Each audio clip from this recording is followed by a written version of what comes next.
What's going on, my sports fanatic squad? I hope you guys are having a really great day today. It's a nice, hot, sunny day. And basically making this video just to kind of give a formal introduction of who I am.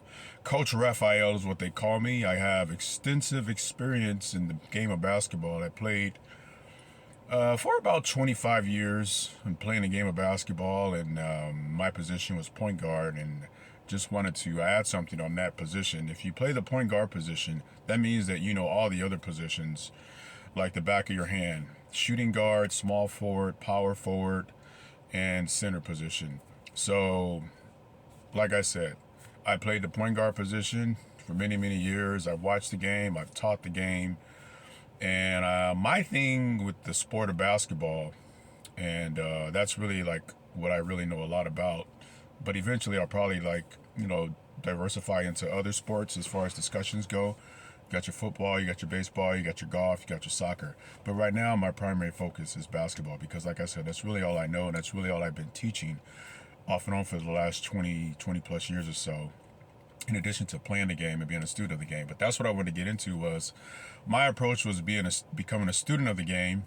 And when you become a student of the game, it kind of teaches you to slow things down when you're out there on the basketball court.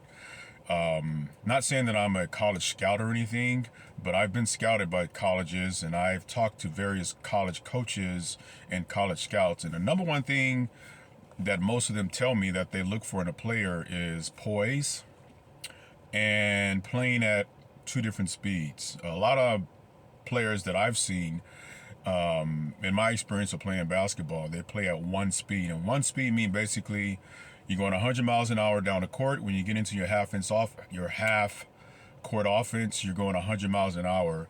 And so learning how to adjust your speed in the game and play at what we used to call two or three different speeds, meaning poise in a half court set when you're running your offense, basically means that you're not in a hurry, you're looking for open opportunities, you're not rushing, and you're more than likely not going to make turnovers when you get the basketball, or make turnovers while you're off the basketball. You can get turnovers while you're off the basketball too, right? Like in an offensive foul, or if you set a screen on someone, an illegal screen, and a ref call a foul on you.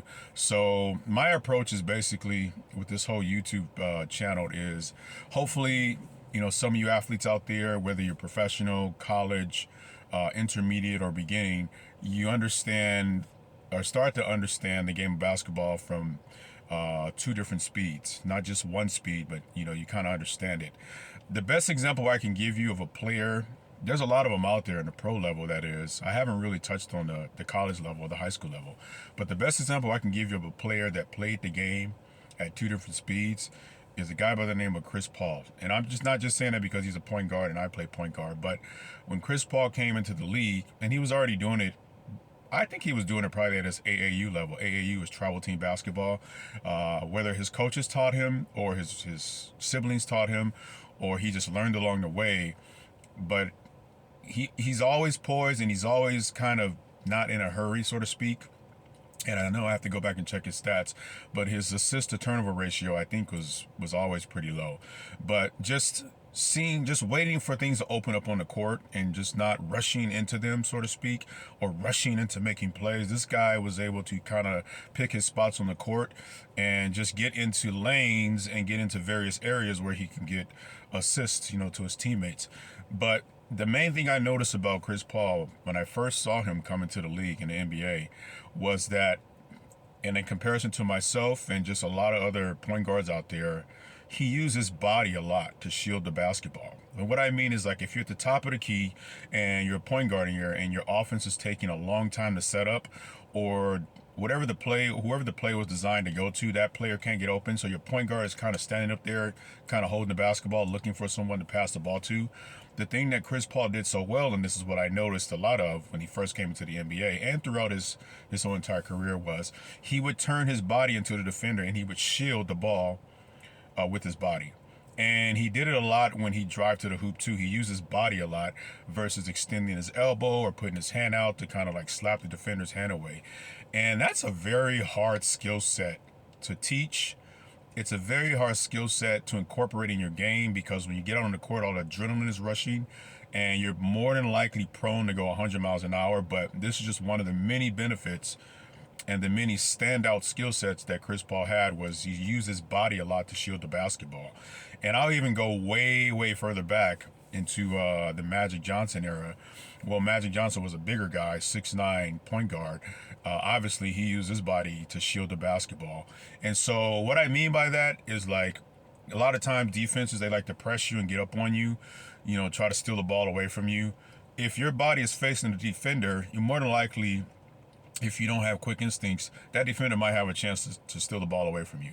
But when you turn your body at an angle, maybe sideways, and you kind of have your body in between the basketball and the defender, it makes it a little more challenging for the defense to steal the ball from you. And the defense might actually get called for a reaching foul if they try to go, through your body or across your body to steal the basketball. So that's the best example of playing the game at 2 or 3 different speeds that I can give you. Chris Paul is one of them. As my YouTube channel grow, I'll give you more examples of guys that play the game at 2 speed versus 1 speed. But don't get me wrong, though. There's some superstars out there, and there's some All-Americans out there, and there's some Hall of Famers out there that manage to be productive and to produce playing a game at 1 speed. But just from an intellectual standpoint and just keeping your turnovers down and just what coaches look for in their players, and I would think recruiters look for, is poise and a player that doesn't really seem rushed and nervous out there. He's always under control. He or she is always under control, and they're making good decisions, right? Because at the end of the day, like I said, I was a coach. If my point guard or whatever position, doesn't have to be point guard, whoever's out there on the floor, if that player is turning the ball over a lot and the other team is getting the ball and they're converting those turnovers to buckets, that's going to be an issue for me as a coach.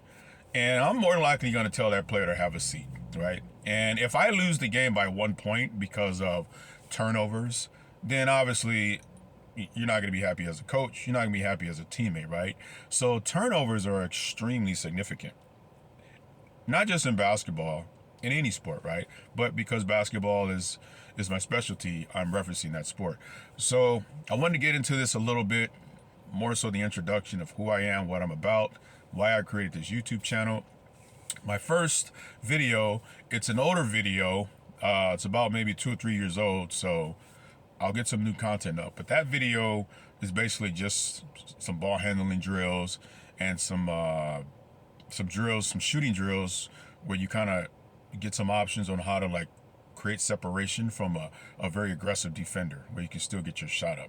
So I didn't really go into detail, like all the little small components and the nuts and bolts of the ball handling stuff. I just put some drills out there. Some of you might even already know these drills already, ball handling drills, and I put a couple of shooting drills out there. But I'll get more into that as my channel grows.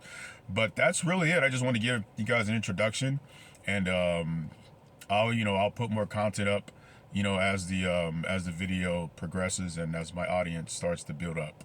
All right. I hope that was helpful, that little bit of information. I will check back with y'all later. All right. Y'all enjoy the rest of y'all day. Coach Raphael signing off.